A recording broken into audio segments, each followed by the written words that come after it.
Section 1 of Moll Flanders by Daniel Defoe. My true name is so well known in the records or registers at Newgate and in the Old Bailey, and there are some things of such consequence still depending there relating to my particular conduct, that it is not to be expected I should set my name or the account of my family to this work. Perhaps after my death it may be better known. At present it would not be proper. No, not though a general pardon should be issued, even without exceptions and reserve of persons or crimes. It is enough to tell you that as some of my worst comrades who are out of the way of doing me harm, having gone out of the world by the steps and the string, as I often expected to go, knew me by the name of Moll Flanders, so you may give me leave to speak of myself under that name, till I dare own who I have been, as well as who I am. I have been told that in one of our neighbour nations, whether it be in France or where else I know not, they have an order from the king that when any criminal is condemned either to die or to the galleys or to be transported, if they leave any children, as such are generally unprovided for, by the poverty or forfeiture of their parents, so they are immediately taken into the care of the government, and put into a hospital called the House of Orphans, where they are bred up, clothed, fed, taught, and, when fit to go out, are placed out to trades or to services, so as to be well able to provide for themselves by an honest, industrious behaviour. Had this been the custom in our country, I had not been left a poor desolate girl without friends, without clothes, without help or helper in the world, as was my fate, and by which I was not only exposed to very great distresses, even before I was capable either of understanding my case or how to amend it, but brought into a course of life which was not only scandalous in itself, but which in its ordinary course tended to the swift destruction both of soul and body. But the case was otherwise here. My mother was convicted of felony for a certain petty theft scarce worth naming, viz., having an opportunity of borrowing 3 pieces of fine holland of a certain draper in Cheapside. The circumstances are too long to repeat, and I have heard them related so many ways that I can scarce be certain which is the right account. However it was, this they all agree in, that my mother pleaded her belly, and being found quick with child, she was respited for about 7 months, in which time, having brought me into the world, and being about again, she was called down, as they term it, to her former judgment, but obtained the favour of being transported to the plantations, and left me about half a year old, and in bad hands, you may be sure. This is too near the first hours of my life for me to relate anything of myself but by hearsay. It is enough to mention that, as I was born in such an unhappy place, I had no parish to have recourse to for my nourishment in my infancy, nor can I give the least account how I was kept alive, other than that, as I have been told, some relation of my mother's took me away for a while as a nurse, but at whose expense or by whose direction I know nothing at all of it. The first account that I can recollect, or could ever learn of myself, was that I had wandered among a crew of those people they call gipsies or Egyptians. But I believe it was but a very little while that I had been among them, for I had not my skin discoloured or blackened, as they do very young to all the children they carry about with them. Nor can I tell how I came among them, or how I got from them. It was at Colchester in Essex that those people left me, and I have a notion in my head that I left them there, that is, that I hid myself and would not go any farther with them, but I am not able to be particular in that account. Only this I remember, that being taken up by some of the parish officers of Colchester, I gave an account that I came into the town with the gipsies, but that I would not go any farther with them, and that so they had left me, but whither they were gone, that I knew not, nor could they expect it of me, for though they send round the country to inquire after them, it seems they could not be found. I was now in a way to be provided for though I was not a parish charge upon this or that part of the town by law, yet as my case came to be known, and that I was too young to do any work, being not above 3 years old, compassion moved the magistrates of the town to order some care to be taken of me, and I became one of their own, as much as if I had been born in the place. In the provision they made for me, it was my good hap to be put to nurse, as they call it, to a woman who was indeed poor, but had been in better circumstances, and who got a little livelihood by taking such as I was supposed to be, and keeping them with all necessaries, till they were at a certain age, in which it might be supposed they might go to service or get their own bread. This woman had also had a little school, which she kept to teach children to read and to work, and having, as I said, lived before that in good fashion, she bred up the children she took with a great deal of art, as well as with a great deal of care. But that which was worth all the rest, she bred them up very religiously, being herself a very sober, pious woman, very housewifely and clean, and very mannerly, and with good behaviour. So that, in a word, expecting a plain diet, coarse lodging, and mean clothes, we were brought up as mannerly and as genteelly as if we had been at the dancing school. I was continued here till I was 8 years old, when I was terrified with news that the magistrates, as I think they called them, had ordered that I should go to service.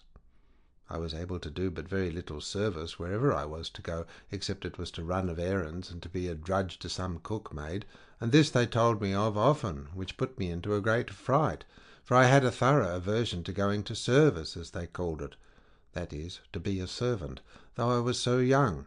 And I told my nurse, as we called her, that I believed I could get my living without going to service, if she pleased to let me, for she had taught me to work with my needle and spin worsted, which is the chief trade of that city.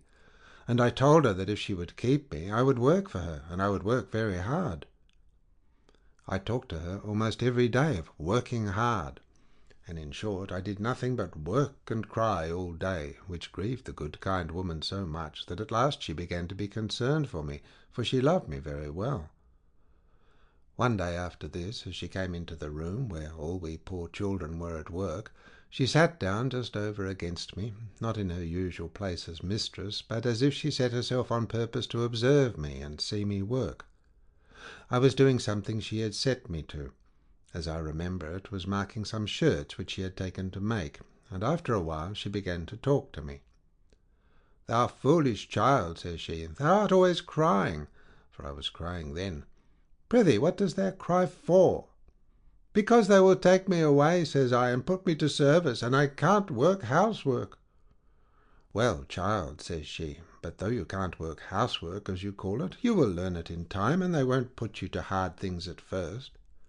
"Yes, they will," says I, "and if I can't do it, they will beat me, and the maids will beat me to make me do great work, and I am but a little girl, and I can't do it." And then I cried again, till I could not speak any more to her. This moved my good motherly nurse, so that she from that time resolved I should not go to service yet. So she bid me not cry, and she would speak to Mr. Mayor, and I should not go to service till I was bigger.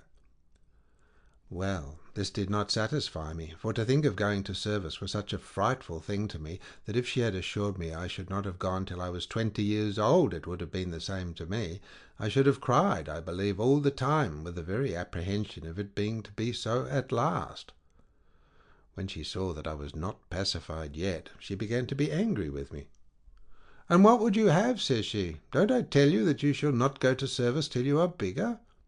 "Ay," said I, "but then I must go at last." "Why, what," said she, "is the girl mad? What would you be, a gentlewoman?" "Yes," said I, and cried heartily till I roared out again. This set the old gentlewoman a-laughing at me, as you may be sure it would. "Well, madam, forsooth," said she, gibing at me, "would you be a gentlewoman? And pray how will you come to be a gentlewoman? What, will you do it by your finger's end?" "Yes," says I again, very innocently. "Why, what can you earn?" says she. "What can you get at your work?" "Threepence," I said, "when I spin, and fourpence when I work plain work." "Alas, poor gentlewoman," said she again, laughing, "what will that do for thee?" "It will keep me," says I, "if you will let me live with you." And this I said in such a poor, petitioning tone that it made the poor woman's heart yearn to me, as she told me afterwards. "But," says she, "that will not keep you, and buy you clothes too, and who must buy the little gentlewoman clothes?" says she, and smiles all the while at me. "I will work harder then," says I, "and you shall have it all."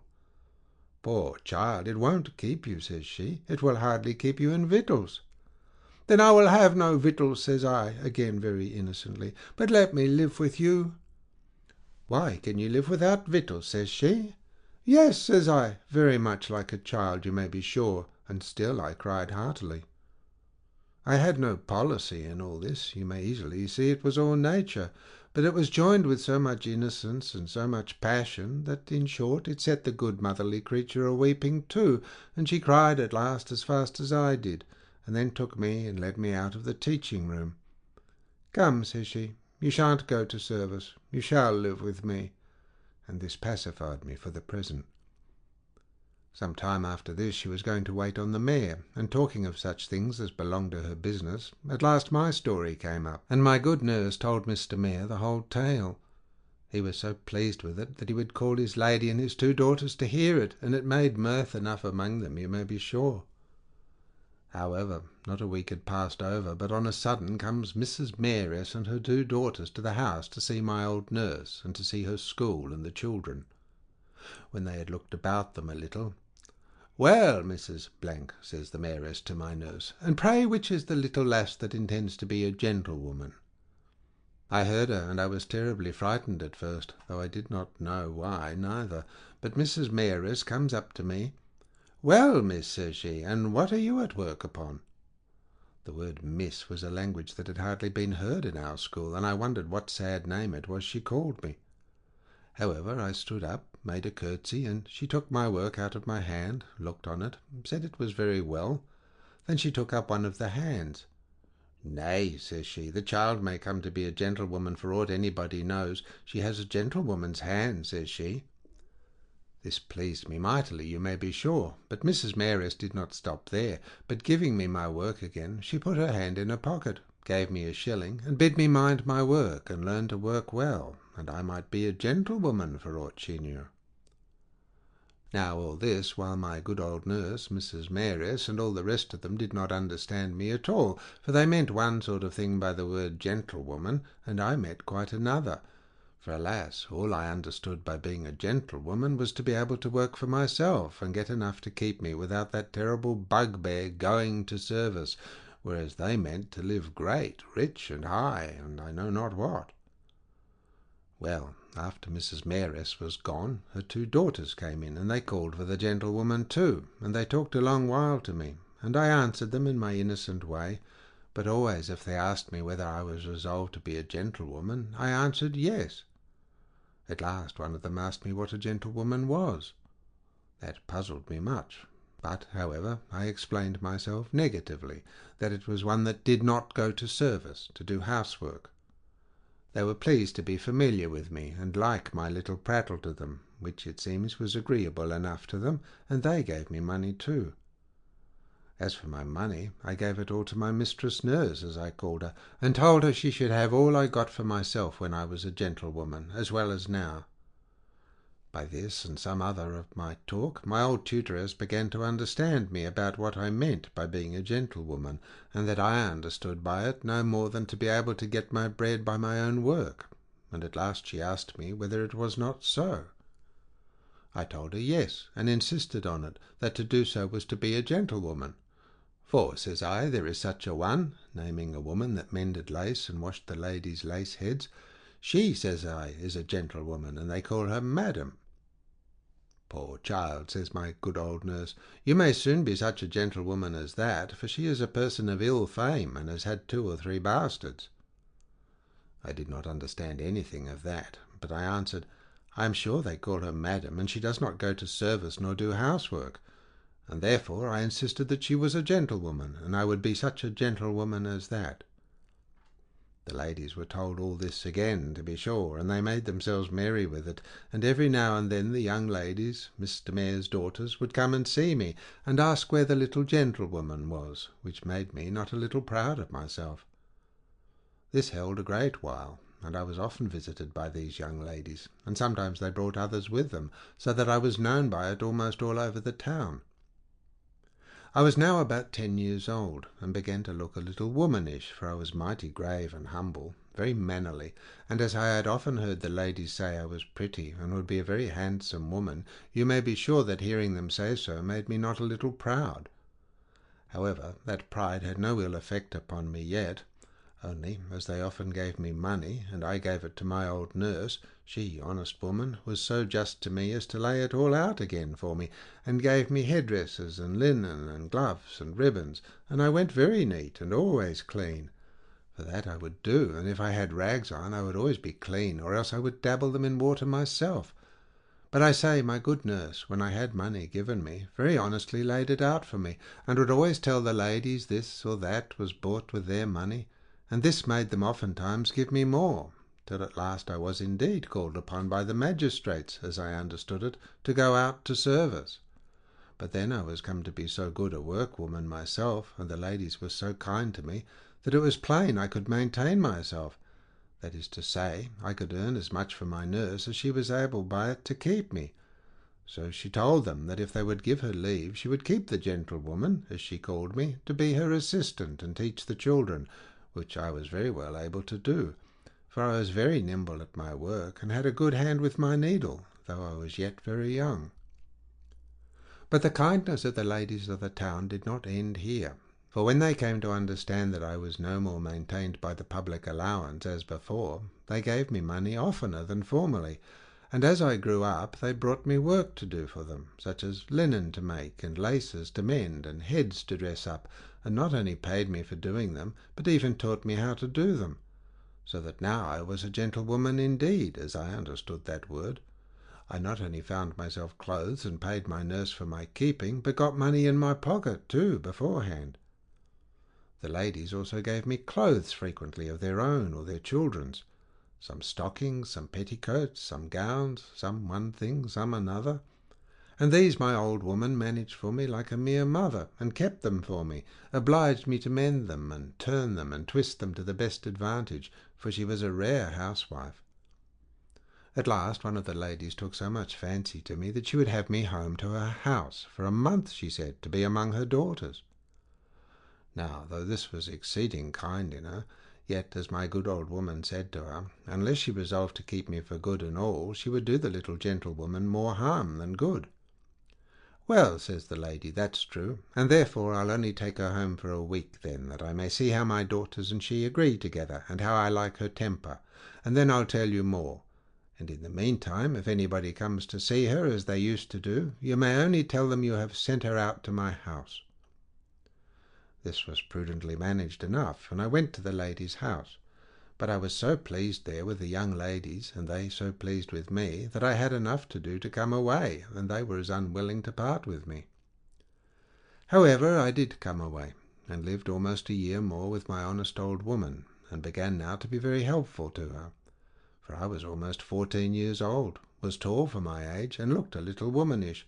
But I had such a taste of genteel living at the lady's house that I was not so easy in my old quarters as I used to be, and I thought it was fine to be a gentlewoman indeed, for I had quite other notions of a gentlewoman now than I had before, and as I thought, I say that it was fine to be a gentlewoman, so I loved to be among gentlewomen, and therefore I longed to be there again. About the time that I was 14 years and a quarter old, my good nurse, mother I rather to call her, fell sick and died. I was then in a sad condition indeed, for as there is no great bustle in putting an end to a poor body's family when once they are carried to the grave, so the poor good woman being buried, the parish children she kept were immediately removed by the churchwardens. The school was at an end, and the children of it had no more to do but just stay at home till they were sent somewhere else.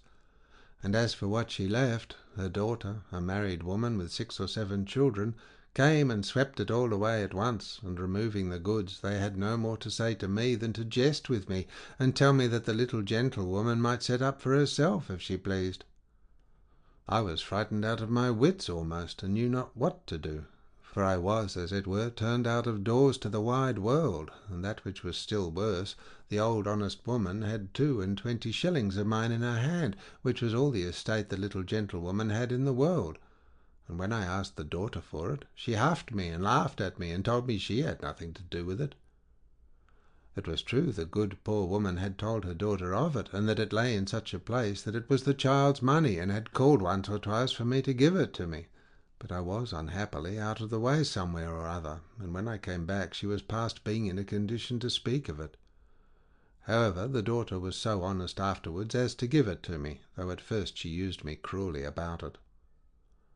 Now was I a poor gentlewoman indeed, and I was just that very night to be turned into the wide world, for the daughter removed all the goods, and I had not so much as a lodging to go to, or a bit of bread to eat. But it seems some of the neighbours, who had known my circumstances, took so much compassion of me as to acquaint the lady in whose family I had been a week, as I mentioned above, and immediately she sent her maid to fetch me away, and 2 of her daughters came with the maid, though unsent.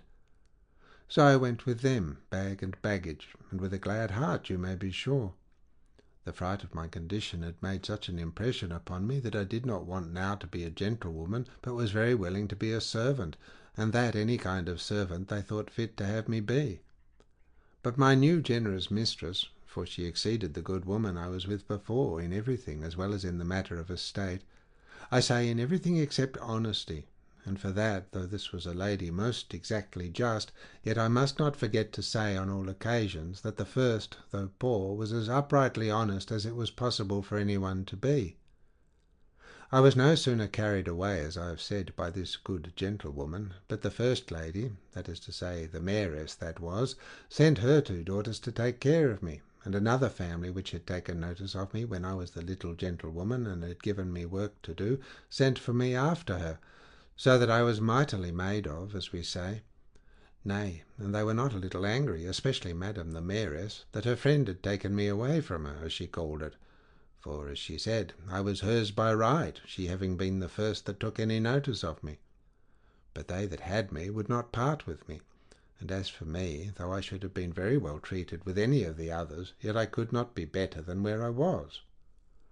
Here I continued till I was between 17 and 18 years old, and here I had all the advantages for my education that could be imagined. The lady had masters home to the house to teach her daughters to dance and to speak French and to write, and others to teach them music, and I was always with them.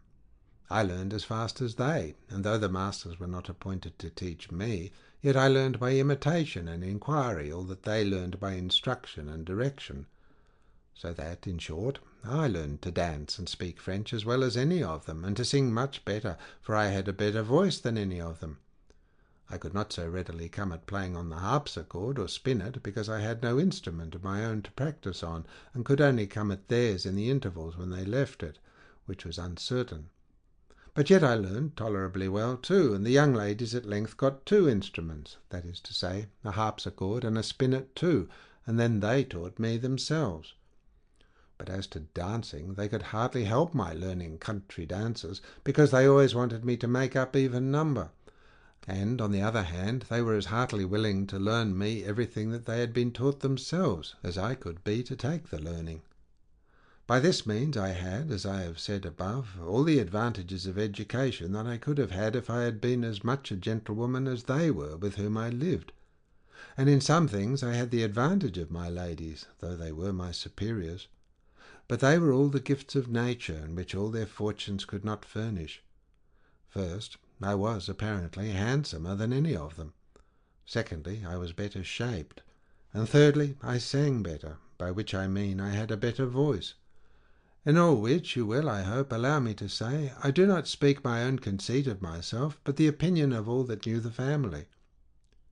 I had with all these the common vanity of my sex, viz., that being really taken for very handsome, or, if you please, for a great beauty, I very well knew it, and had as good an opinion of myself as anybody else could have of me, and particularly I loved to hear anybody speak of it, which could not but happen to me sometimes, and was a great satisfaction to me.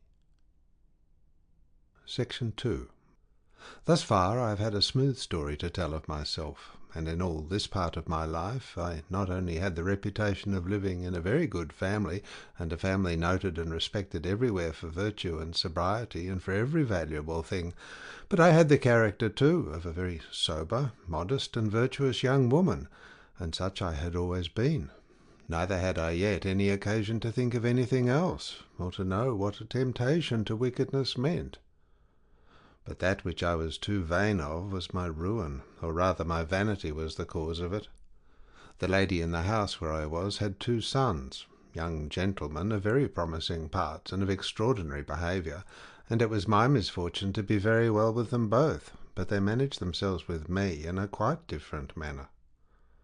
The eldest, a gay gentleman that knew the town as well as the country, and though he had levity enough to do an ill-natured thing, yet had too much judgment of things to pay too dear for his pleasures. He began with the unhappy snare to all women, viz., taking notice upon all occasions how pretty I was, as he called it, how agreeable, how well carriaged, and the like. And this he contrived so subtly, as if he had known as well how to catch a woman in his net as a partridge when he went a-setting, for he would contrive to be talking this to his sisters, when, though I was not yet by, yet when he knew I was not far off, but that I should be sure to hear him. His sisters would return softly to him, "Hush, brother, she will hear you, she is but in the next room."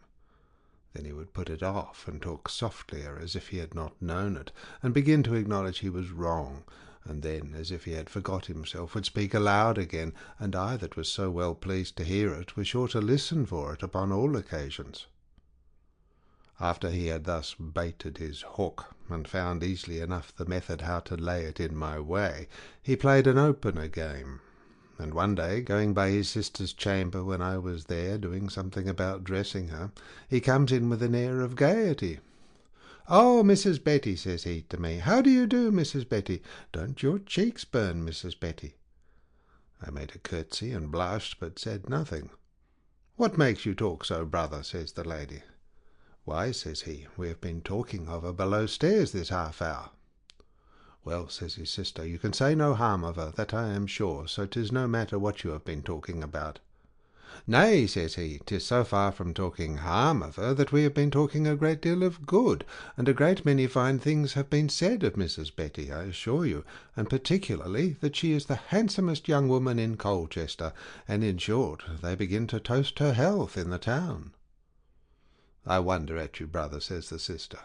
"Betty wants but one thing, but she had as good want everything, for the market is against our sex just now, and if a young woman have beauty, birth, breeding, wit, sense, manners, modesty, and all these to an extreme, yet if she have not money, she is nobody. She had as good want them all, for nothing but money now recommends a woman. The men play the game all into their own hands." Her younger brother, who was by, cried, "Hold, sister, you run too fast. I am an exception to your rule. I assure you, if I find a woman so accomplished as you talk of, I say, I assure you I would not trouble myself about the money." "Oh," says the sister, "but then you will take care not to fancy one then without the money." "You don't know that neither," says the brother. "But why, sister," says the older brother, "why do you exclaim so at the men for aiming so much at the fortune? You are none of them that want a fortune, whatever else you want." "I understand you, brother," replied the lady very smartly. "You suppose I have the money and want the beauty. But as times go now, the first will do without the last, so I have the better of my neighbours." "Well," says the younger brother, "but your neighbours, as you call them, may be even with you, for beauty will steal a husband sometimes in spite of money, and when the maid chances to be handsomer than the mistress, she oftentimes makes as good a market, and rides in a coach before her." I thought it was time for me to withdraw and leave them, and I did so, but not so far but that I heard all their discourse, in which I heard abundance of the fine things said of myself, which served to prompt my vanity, but, as I soon found, was not the way to increase my interest in the family, for the sister and the younger brother fell grievously out about it, and as he said some very disobliging things to her upon my account, so I could easily see that she resented them by her future conduct to me, which indeed was very unjust to me, for I had never had the least thought of what she suspected as to her younger brother. Indeed, the elder brother, in his distant, remote way, had said a great many things as in jest, which I had the folly to believe were in earnest, or to flatter myself with the hopes of what I ought to have supposed he never intended, and perhaps never thought of. It happened one day that he came running upstairs towards the room where his sisters used to sit and work, as he often used to do, and calling to them before he came in, as was his way too, I, being there alone, stepped to the door, and said, "Sir, the ladies are not here, they are walked down the garden." As I stepped forward to say this towards the door, he was just got to the door, and clasping me in his arms as if it had been by chance, "Oh, Mrs. Betty," says he, "are you here? That's better still. I want to speak with you more than I do with them." And then, having me in his arms, he kissed me 3 or 4 times. I struggled to get away, and yet did it but faintly neither, and he held me fast and still kissed me, till he was almost out of breath, and then sitting down says, "Dear Betty, I am in love with you." His words, I must confess, fired my blood. All my spirits flew about my heart, and put me into disorder enough, which he might easily have seen in my face. He repeated it afterwards several times, that he was in love with me, and my heart spoke as plain as a voice that I liked it. Nay, whenever he said, "I am in love with you," my blushes plainly replied, "Would you were, sir." However, nothing else passed at that time. It was but a surprise, and when he was gone I soon recovered myself again. He had stayed longer with me, but he happened to look out at the window and see his sisters coming up the garden, so he took his leave, kissed me again, told me he was very serious, and I should hear more of him very quickly, and away he went, leaving me infinitely pleased, though surprised, and had there not been one misfortune in it, I had been in the right, but the mistake lay here, that Mrs. Betty was in earnest, and the gentleman was not. From this time my head ran upon strange things, and I may truly say I was not myself. To have such a gentleman talk to me of being in love with me, and of my being such a charming creature as he told me I was, these were things I knew not how to bear. My vanity was elevated to the last degree. It is true I had my head full of pride, but knowing nothing of the wickedness of the times, I had not one thought of my own safety or of my virtue about me, and had my young master offered it at first sight, he might have taken any liberty he thought fit with me, but he did not see his advantage, which was my happiness for that time. After this attack, it was not long but he found an opportunity to catch me again, and almost in the same posture. Indeed, it had more of a design in it on his part, though not on my part. It was thus. The young ladies were all gone a-visiting with their mother. His brother was out of town, and as for his father, he had been in London for a week before. He had so well watched me that he knew where I was, though I did not so much as know that he was in the house, and he briskly comes up the stairs, and seeing me at work, comes into the room to me directly, and began just as he did before, with taking me in his arms, and kissing me for almost a quarter of an hour together. It was his younger sister's chamber that I was in, and as there was nobody in the house but the maids below stairs, he was, it may be, the ruder. In short, he began to be in earnest with me indeed. Perhaps he found me a little too easy, for God knows I made no resistance to him, while he only held me in his arms and kissed me. Indeed, I was too well pleased with it to resist him much. However, as it were, tired with that kind of work, we sat down, and there he talked with me a great while. He said he was charmed with me, and that he could not rest day or night till he had told me how he was in love with me, and if I was able to love him again and would make him happy, I should be the saving of his life, and many such fine things. I said little to him again, but easily discovered that I was a fool, and that I did not in the least perceive what he meant. Then he walked about the room, and taking me by the hand, I walked with him, and by, taking his advantage, he threw me down upon the bed, and kissed me there most violently, but to give him his due, offered no manner of rudeness to me, only kissed a great while. After this he thought he had heard somebody come upstairs, so he got off the bed, lifted me up, professing a great deal of love for me, but told me it was all an honest affection, and that he meant no ill to me, and with that he put 5 guineas into my hand, and went away downstairs. I was more confounded with the money than I was before with the love, and began to be so elevated that I scarce knew the ground I stood on. I am the more particular in this part, that if my story comes to be read by any innocent young body, they may learn from it to guard themselves against the mischiefs which attend an early knowledge of their own beauty. If a young woman once thinks herself handsome, she never doubts the truth of any man that tells her he is in love with her, for if she believes herself charming enough to captivate him, 'tis natural to expect the effects of it. This young gentleman had fired his inclination as much as he had my vanity, and, as if he had found that he had an opportunity and was sorry he did not take hold of it, he comes up again in half an hour or thereabouts, and falls to work with me again as before, only with a little less introduction. At first, when he entered the room, he turned about and shut the door. "Mrs. Betty," said he, "I fancied before somebody was coming upstairs, but it was not so. However," adds he, "if they find me in the room with you, they shan't catch me a-kissing of you." I told him I did not know who should be coming upstairs, for I believed there was nobody in the house but the cook and the other maid, and they never came up those stairs. "Well, my dear," says he, "'tis good to be sure, however," and so he sits down, and we begin to talk. And now, though I was still all on fire with his first visit, and said little, he did, as it were, put words in my mouth, telling me how passionately he loved me, and that though he could not mention such a thing till he came to this estate, yet he was resolved to make me happy then, and himself too, that is to say, to marry me, and abundance of such fine things, which I, poor fool, did not understand the drift of, but acted as if there were no such thing as any kind of love but that which tended to matrimony, and if he had spoke of that, I had no room as well as no power to have said no. But we were not come to that length yet. We had not sat long, but he got up, and, stopping my very breath with kisses, threw me upon the bed again. But then, being both well warmed, he went farther with me than decency permits me to mention, nor had it been in my power to have denied him at that moment, had he offered much more than he did.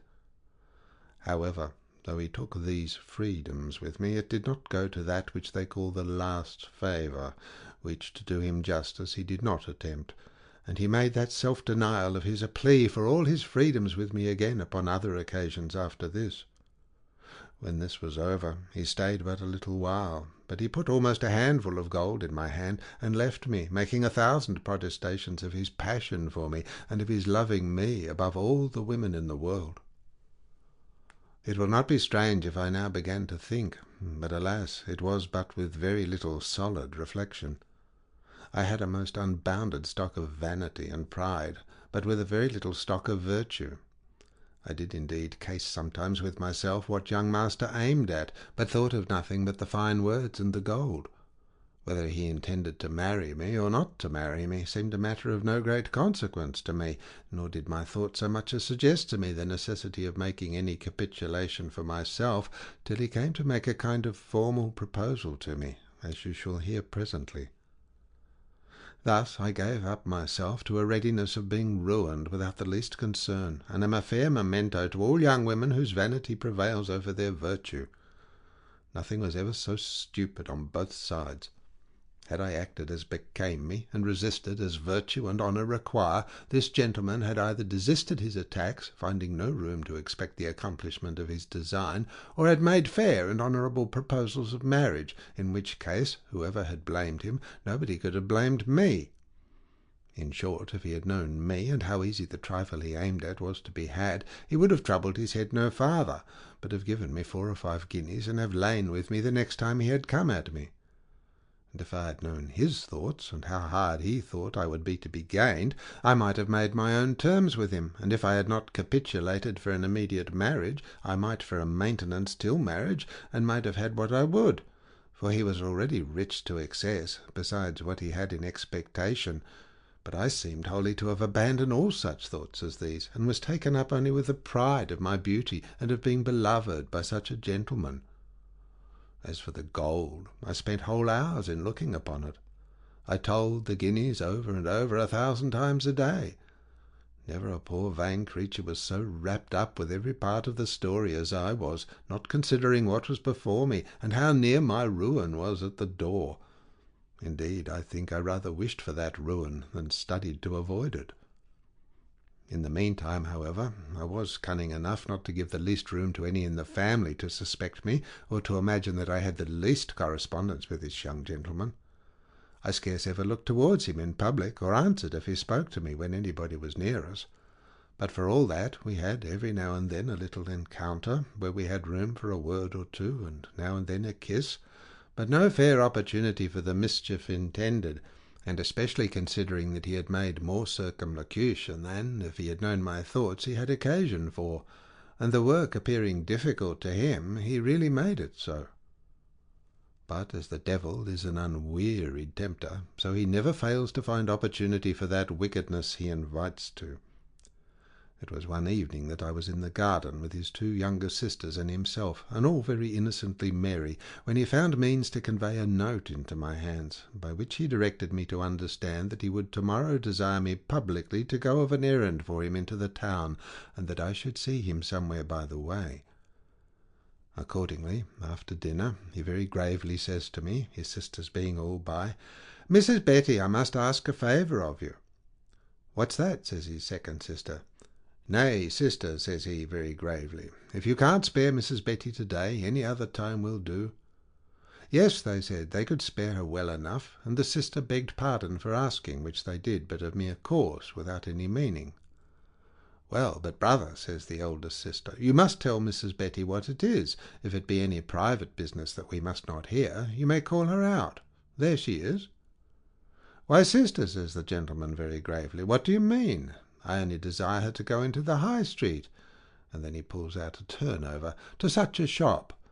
And then he tells them a long story of 2 fine neckcloths he had bid money for, and he wanted to have me go and make an errand to buy a neck for the turnover that he showed, to see if they would take my money for the neckcloths, to bid a shilling more and haggle with them. And then he made more errands, and so continued to have such petty business to do that I should be sure to stay a good while.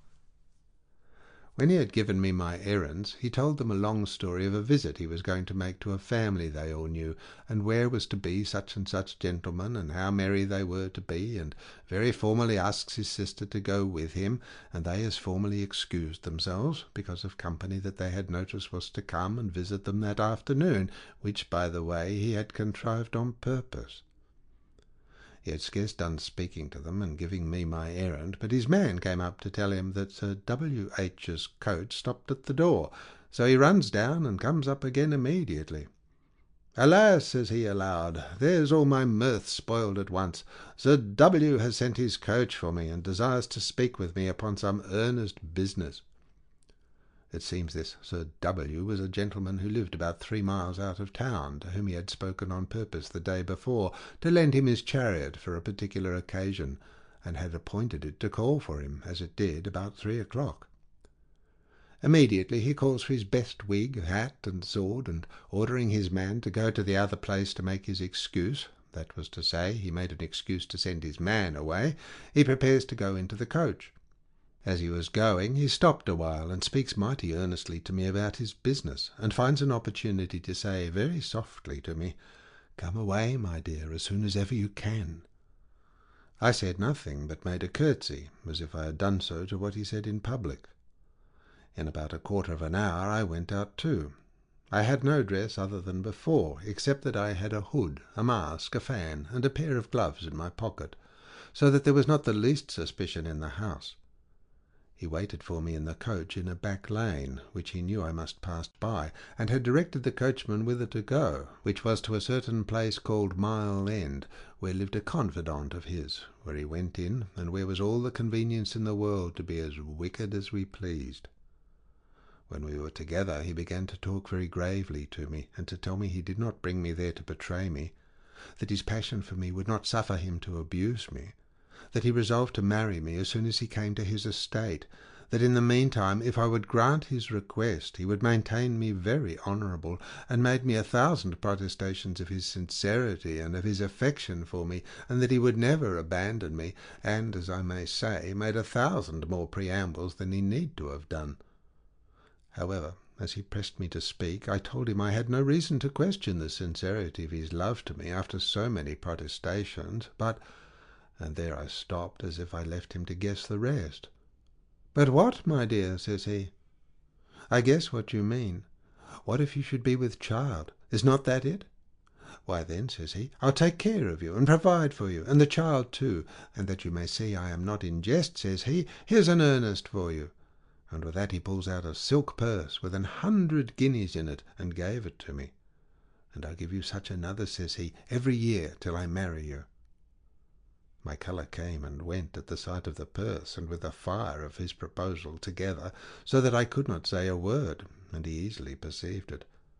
So putting the purse into my bosom, I made no more resistance to him, but let him do just what he pleased, and as often as he pleased.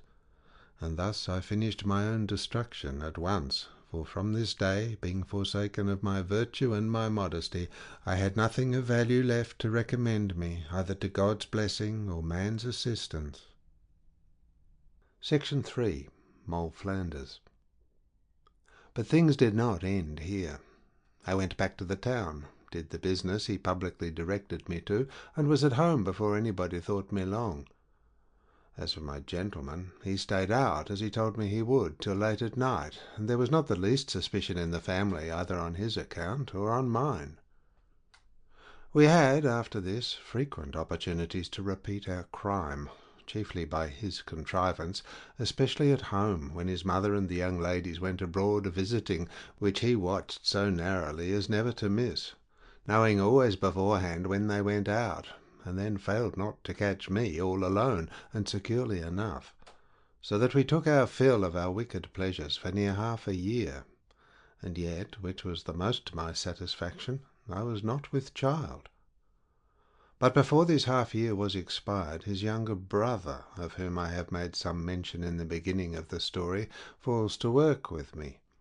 And he, finding me alone in the garden one evening, begins a story of the same kind to me, made good honest professions of being in love with me, and, in short, proposes fairly and honourably to marry me, and that before he made any other offer to me at all.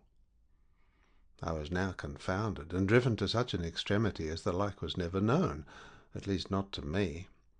I resisted the proposal with obstinacy, and now I began to arm myself with arguments.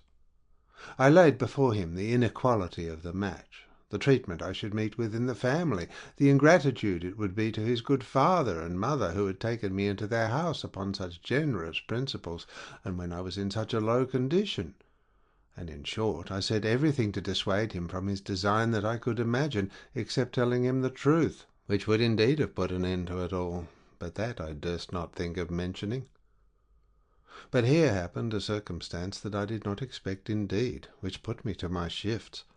For this young gentleman, as he was plain and honest, so he pretended to nothing with me but that was so too, and knowing his own innocence, he was not so careful to make his having a kindness for Mrs. Betty a secret in the house as his brother was. And though he did not let them know that he had talked to me about it, yet he said enough to let his sisters perceive he loved me, and his mother saw it too, which though they took no notice of it to me, yet they did to him, and immediately I found their carriage to me altered more than ever before. I saw the cloud, though I did not foresee the storm. It was easy, I say, to see that their carriage to me was altered, and that it grew worse and worse every day, till at last I got information among the servants that I should, in a very little while, be desired to remove. I was not alarmed at the news, having a full satisfaction that I should be otherwise provided for, and especially considering that I had reason every day to expect I should be with child, and that then I should be obliged to remove without any pretences for it. After some time, the younger gentleman took an opportunity to tell me that the kindness he had for me had got vent in the family. He did not charge me with it, he said, for he knew well enough which way it came out. He told me his plain way of talking had been the occasion of it, for that he did not make his respect to me so much a secret as he might have done, and the reason was that he was at a point that if I would consent to have him, he would tell them all openly that he loved me, and that he intended to marry me. That it was true his father and mother might resent it and be unkind, but that he was now in a way to live, being bred to the law, and he did not fear maintaining me agreeable to what I should expect. And that, in short, as he believed I would not be ashamed of him, so he was resolved not to be ashamed of me, and that he scorned to be afraid to own me now, whom he resolved to own after I was his wife, and therefore I had nothing to do but to give him my hand, and he would answer for all the rest. I was now in a dreadful condition indeed, and now I repented heartily my easiness with the eldest brother, not from any reflection of conscience, but from a view of the happiness I might have enjoyed, and had now made impossible. For though I had no great scruples of conscience, as I have said, to struggle with, yet I could not think of being a whore to one brother and a wife to the other. But then it came into my thoughts that the first brother had promised to make me his wife when he came to his estate. But I presently remembered what I had often thought of, that he had never spoken of having me for a wife after he had conquered me for a mistress.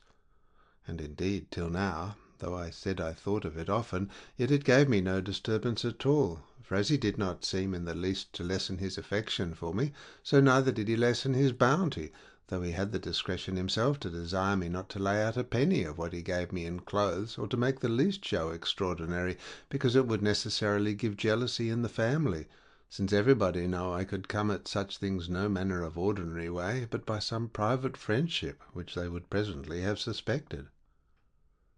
But I was now in a great strait, and knew not what to do. The main difficulty was this. The younger brother not only laid close siege to me, but suffered it to be seen. He would come into his sister's room and his mother's room, and sit down and talk 1,000 kind things of me and to me, even before their all faces, and when they were all there. This grew so public that the whole house talked of it, and his mother reproved him for it, and their carriage to me appeared quite altered.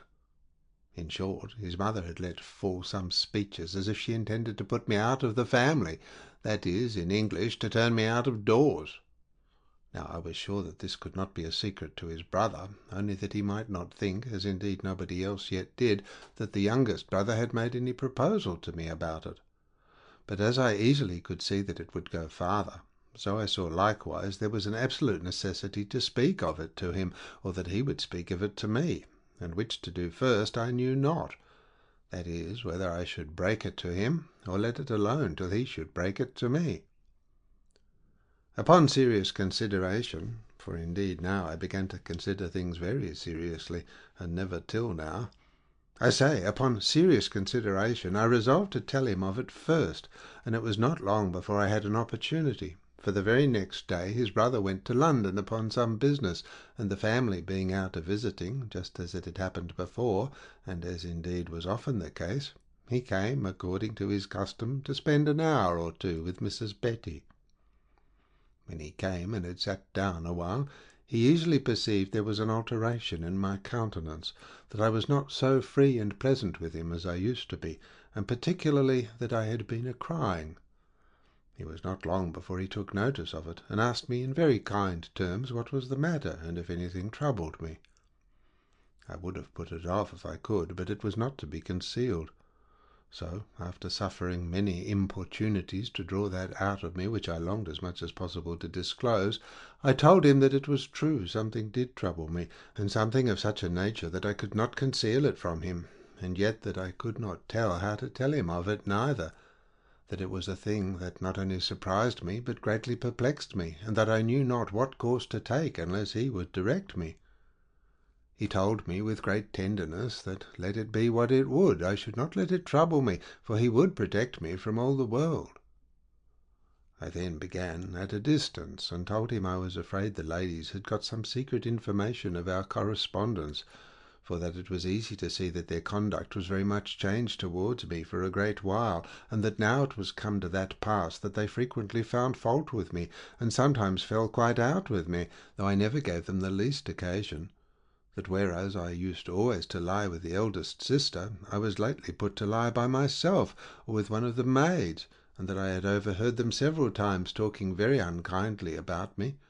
But that which confirmed it all was, that one of the servants had told me that she had heard I was to be turned out, and that it was not safe for the family that I should be any longer in the house. He smiled when he heard all this, and I asked him how he could make so light of it, when he must needs know that if there was any discovery I was undone for ever, and that even it would hurt him, though not ruin him, as it would me. I upbraided him that he was like all the rest of the sex, that when they had the character and honour of a woman at their mercy, oftentimes made it their jest, and at least looked upon it as a trifle, and counted the ruin of those that they had their will of as a thing of no value. He saw me warm and serious, and he changed his style immediately. He told me he was sorry I should have such a thought of him, that he had never given me the least occasion for it, but had been as tender of my reputation as he could be of his own, that he was sure our correspondence had been managed with so much address that not one creature in the family had so much as a suspicion of it, that if he smiled when I told him my thoughts, it was at the assurance he lately received that our understanding one another was not so much as known or guessed at, and that when he had told me how much reason he had to be easy, I should smile as he did, for he was very certain it would give me a full satisfaction. This is a mystery I cannot understand, says I, or how should it be to my satisfaction that I am to be turned out of doors? For if our correspondence is not discovered, I know not what else I have done to change the countenance of the whole family to me, or to have them treat me as they do now, who formerly used me with so much tenderness, as if I had been one of their own children. Why, look you, child, says he, that they are uneasy about you, that is true, but that they have the least suspicion of the case as it is, and as it respects you and I, is so far from being true that they suspect my brother Robin, and in short they are fully persuaded he makes love to you. Nay, the fool has put it into their heads too himself, for he is continually bantering them about it and making a jest of himself. I confess I think he is wrong to do so, because he cannot but see it vexes them and makes them unkind to you, but 'tis a satisfaction to me, because of the assurance it gives me that they do not suspect me in the least, and I hope this will be to your satisfaction too. So it is, says I, one way, but this does not reach my case at all, nor is this the chief thing that troubles me, though I have been concerned about that too.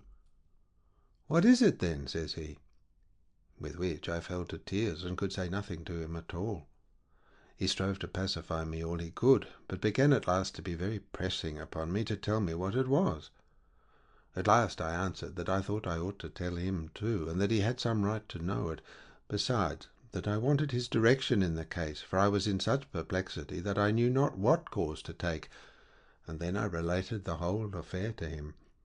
I told him how imprudently his brother had managed himself in making himself so public, for that if he had kept it a secret, as such a thing ought to have been, I could but have denied him positively, without giving any reason for it, and he would in time have ceased his solicitations.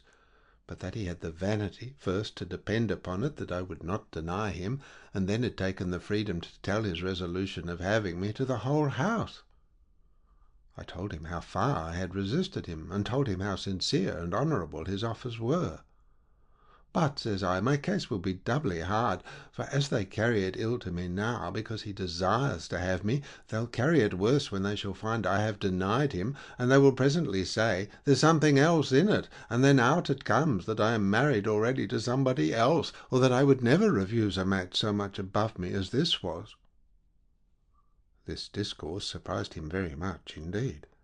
He told me that it was a critical point indeed for me to manage, and he did not see which way I should get out of it, but he would consider it, and let me know next time we met what resolution he was come to about it, and in the meantime desired I would not give my consent to his brother, nor yet give him a flat denial, but that I would hold him in suspense a while. I seemed to start at his saying I should not give him my consent. I told him he knew very well I had no consent to give, that he had engaged himself to marry me, and that my consent was the same time engaged to him, that he had all along told me I was his wife, and I looked upon myself as effectually so, as if the ceremony had passed, and that it was from his own mouth that I did so, he having all along persuaded me to call myself his wife. Well, my dear, says he, don't be concerned at that now. If I am not your husband, I'll be as good as a husband to you, and do not let those things trouble you now, but let me look a little further into this affair, and I shall be able to say more next time we meet. He pacified me as well as he could with this, but I found he was very thoughtful, and that though he was very kind to me, and kissed me 1,000 times, and more I believe, and gave me money too, yet he offered no more all the while we were together, which was above 2 hours, and which I much wondered at indeed at the time, considering how it used to be, and what opportunity we had. His brother did not come from London for 5 or 6 days, and it was 2 days more before he got an opportunity to talk with him. But then, getting him by himself, he began to talk very close to him about it, and the same evening got an opportunity, for we had a long conference together, to repeat all their discourse to me, which, as near as I can remember, was to the purpose following. He told him he had heard strange news of him since he went, viz. that he made love to Mrs. Betty. Well, says his brother, a little angrily, and so I do. And what then? What has anybody to do with that? Nay, says his brother, don't be angry, Robin. I don't pretend to have anything to do with it, nor do I pretend to be angry with you about it. But I find they do concern themselves about it, and that they have used the poor girl ill about it, which I should take as done to myself. Whom do you mean by they? Says Robin. I mean my mother and the girls, says the eldest brother. But hark ye, says his brother, are you in earnest? Do you really love this girl? You may be free with me, you know. Why then, says Robin, I will be free with you. I do love her above all the women in the world, and I will have her, let them say and do what they will. I believe the girl will not deny me. It struck me to the heart when he told me this, for though it was most rational to think I would not deny him, yet I knew in my own conscience I must deny him, and I saw my ruin in being obliged to do so. But I knew it was my business to talk otherwise then, so I interrupted him in his story thus. Ay, said I, does he think I cannot deny him? But he shall find I can deny him for all that. Well, my dear, says he, but let me give you the whole story as it went on between us, and then say what you will. Then he went on and told me that he replied thus. But, brother, you know she has nothing, and you may have several ladies with good fortunes. "'Tis no matter for that," said Robin. "I love the girl, and I will never please my pocket in marrying, and not please my fancy." "And so, my dear," adds he, "there is no opposing him." "Yes, yes," says I, "you shall see I can oppose him. I have learnt to say no now, though I had not learnt it before. If the best lord in the land offered me marriage now, I could very cheerfully say no to him." "Well, but my dear," says he, "what can you say to him? You know, as you said when we talked of it before, he will ask you many questions about it, and all the house will wonder what the meaning of it should be." "Why," says I, smiling, "I can stop all their mouths at one clap by telling him, and them too, that I am married already to his elder brother." He smiled a little too at the word, but I could see it startled him, and he could not hide the disorder it put him into. However, he returned, "Why, though that may be true in some sense, yet I suppose you are but in jest when you talk of giving such an answer as that. It may not be convenient on many accounts." "No, no," says I pleasantly, "I'm not so fond of letting the secret come out without your consent." "But what then can you say to him, or to them," says he, "when they find you positive against a match which would be apparently so much to your advantage?" "Why," says I, "should I be at a loss? First of all, I am not obliged to give me any reason at all. On the other hand, I may tell them I am married already, and stop there, and that will be a full stop too for him, for he can have no reason to ask one question after it." "Ay," says he, "but the whole house will tease you about that, even to father and mother, and if you deny them positively, they will be disobliged at you, and suspicious besides." "Why," says I, "what can I do? What would you have me do? I was in strait enough before, and as I told you, I was in perplexity before, and acquainted you with the circumstances, that I might have your advice." "My dear," says he, "I have been considering very much upon it, you may be sure, and though it is a piece of advice that has a great many mortifications in it to me, and may at first seem strange to you, yet, all things considered, I see no better way for you than to let him go on, and if you find him hearty and in earnest, marry him."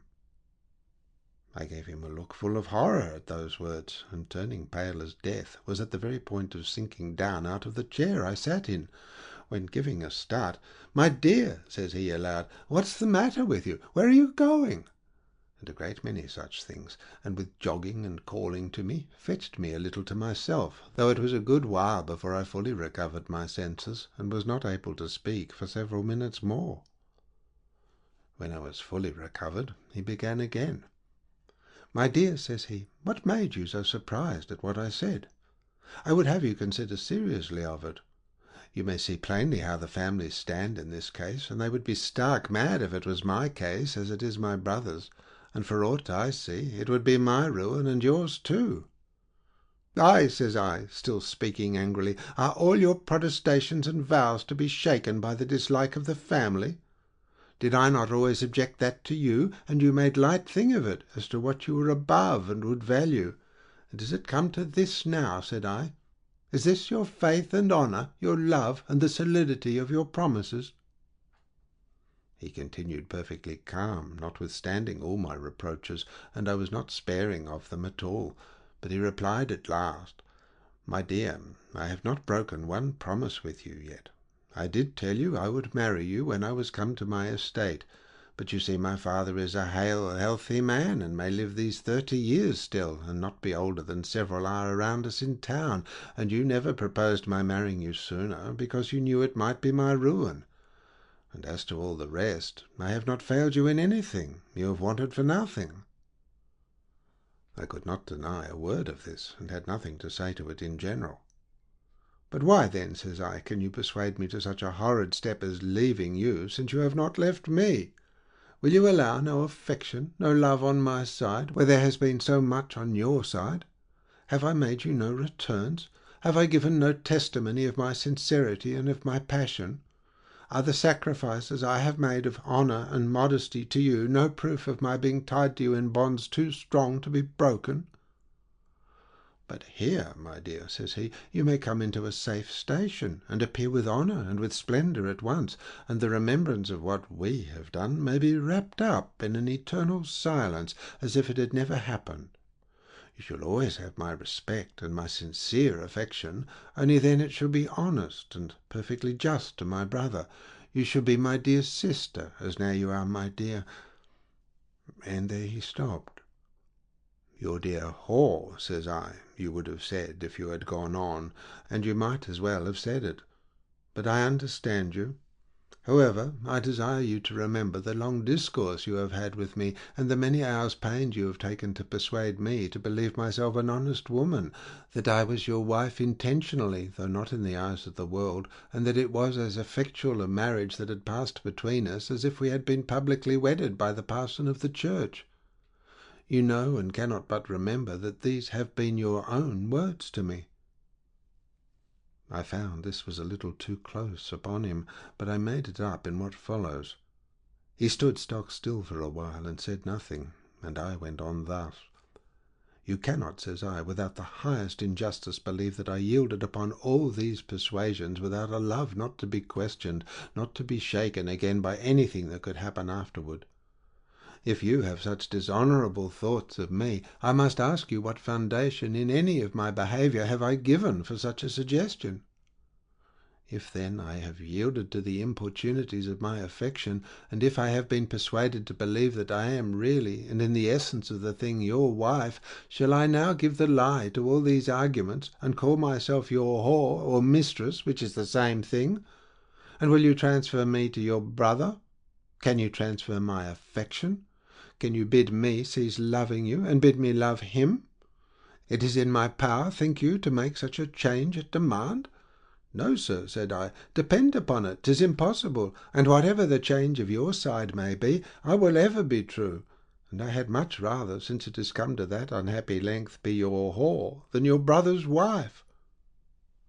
He appeared pleased and touched with the impression of this last discourse, and told me that he stood where he did before, that he had not been unfaithful to me in any one promise he had ever made yet, but that there were so many terrible things presented themselves to his view in the affair before me, and that on my account in particular, that he had thought of the other as a remedy so effectual as nothing could come up to it, that he thought this would not be entire parting us, but we might love as friends all our days, and perhaps with more satisfaction than we should in the station we were now in, as things might happen. That he durst say I could not apprehend anything from him as betraying a secret which could not but be the destruction of us both if it came out. That he had but one question to ask of me that could lie in the way of it, and if that question was answered in the negative, he could not but think it was the only step I could take. I guessed at his question presently, namely, whether I was sure I was not with child. As to that, I told him he need not be concerned about it, for I was not with child. "Why then, my dear," says he, "we have no time to talk further now.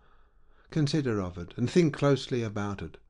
I cannot but be of the opinion still that it will be the best course you can take." And with this he took his leave, and the more hastily too, his mother and sister ringing at the gate just at the moment that he had risen up to go. He left me in the utmost confusion of thought, and he easily perceived it the next day and all the rest of the week, for it was but Tuesday evening when we talked. But he had no opportunity to come at me all that week, till the Sunday after, when I, being indisposed, did not go to church, and he, making some excuse for the like, stayed at home. And now he had me an hour and a half again by myself, and we fell into the same arguments all over again, or at least so near to them as it would be to no purpose to repeat them. At last I asked him warmly what opinion he must have of my modesty, that he could suppose I should so much as entertain a thought of lying with two brothers, and assured him it could never be. I added, if he was to tell me that he would never see me more, than which nothing but death could be more terrible, yet I could never entertain a thought so dishonourable to myself, and so base to him. And therefore I entreated him, if he had one grain of respect or affection left for me, that he would speak no more of it to me, or that he would pull his sword out and kill me. He appeared surprised at my obstinacy, as he called it, told me I was unkind to myself, and unkind to him in it, that it was a crisis unlooked for upon us both, and impossible for either of us to foresee, but that he did not see any other way to save us both from ruin, and therefore he thought it the more unkind. But that if he must say no more of it to me, he added with an unusual coldness that he did not know anything else we had to talk of, and so he rose up to take his leave. I rose up too, as if with the same indifference, but when he came to give me, as it were, a parting kiss, I burst out into such a passion of crying that though I would have spoke, I could not, and only pressing his hand, seemed to give him the adieu, but cried vehemently. He was sensibly moved with this, so he sat down again, and said a great many kind things to me, to abate the excess of my passion, but still urged the necessity of what he had proposed, all the while insisting that if I did refuse, he would notwithstanding provide for me, but letting me plainly see that he would decline me in the main point, nay, even as a mistress, making it a point of honour not to lie with the woman that, for aught he knew, might come to be his brother's wife. The bare loss of him as a gallant was not so much my affliction as the loss of his person, whom indeed I loved to distraction, and the loss of all the expectations I had, and which I always had built my hopes upon, of having him one day for my husband. These things oppressed my mind so much that, in short, I fell very ill. The agonies of my mind, in a word, threw me into a high fever, and long it was that none in the family expected my life.